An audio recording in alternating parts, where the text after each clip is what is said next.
Welcome to Solanki education digital. ચાલો આજે આપણે શીખીશું ધોરણ 4 નું તૃતીય સત્રાંશ પરીક્ષા વિષય છે ગણિત, સમય છે 3 કલાક અને કુલ ગુણ છે 80। એક કૌંસમાં યોગ્ય શબ્દ પસંદ કરી ખાલી જગ્યા પૂરો ગમે તે 5। ચોરસની પરિમિતિ એટલે કેટલી આવે 4 ગુણ્યા લંબાઈ। એક કાગળના 4 સરખા ભાગમાંનો એક ભાગ એટલે કેટલા આવે 1/4। 1 કિલોગ્રામ એટલે 1000 ગ્રામ।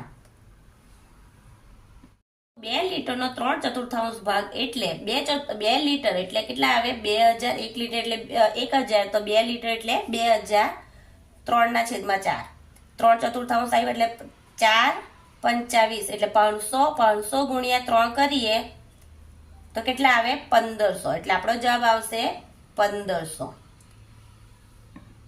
સેન્ટીમીટર ત્રિજ્યા વાળા વર્તુળનો વ્યાસ ખાલી જગ્યા થાય આ વર્તુળ છે એનો વ્યાસ એટલે આખું આવશે એટલે 12 ત્રિજ્યા હોય આ 12 હોય તો અહીંયા પણ 12 એટલે 12 ને 12 24 થાય। 50 પૈસાના 8 સિક્કા બરાબર ખાલી જગ્યા રૂપિયા થાય તો આપણે પહેલા કરીએ 50 ગુણ્યા 8 એટલે 0 5 8 40। 2 મીંડા કાપી નાખીએ પૈસા છે એટલે કેટલા આવે 4 રૂપિયા।